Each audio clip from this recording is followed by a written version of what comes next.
Looking for a quick, simple weeknight dinner that's budget friendly? Let me show you how I do a Cajun Alfredo pasta.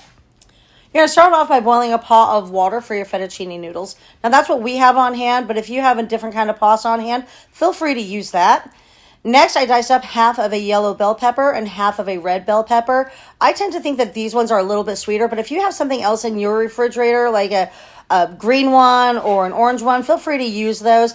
Like I said, I think that these are just a little bit sweeter. Make sure that these are chopped up but nice and fine because it's going to be going into your sauce. Make sure that you have 2 tablespoons of butter. Get that nice and hot, and then go ahead and throw those peppers in there. Next, I diced up half of an andouille sausage. Now, I really needed a full andouille sausage for this, but all I had was a half. So I'm taking these little discs and I'm cutting them all in half, just so that way we have a little bit of meat in every single bite. Saute those veggies up and then throw in that andouille sausage, and now we're going to get that to fry up real nice. Next, I'm going to add in a jar of Alfredo sauce, and then I'm going to fill that jar up with whole milk and dump that in. Now, this is going to stand to thicken.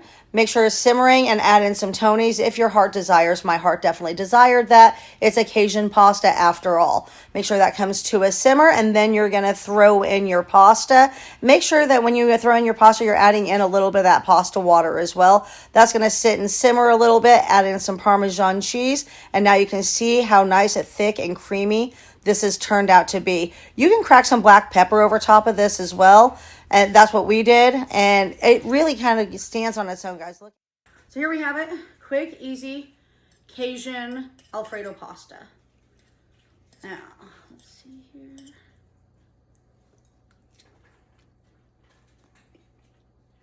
That's good. The great thing about Alfredo is that you can season it as heavy or as light as you want to. If you don't like a lot of seasonings, you don't have to have a lot of seasonings, but if you wanted to add some Tonys to this, which I did, that's going to be perfectly okay. Enjoy.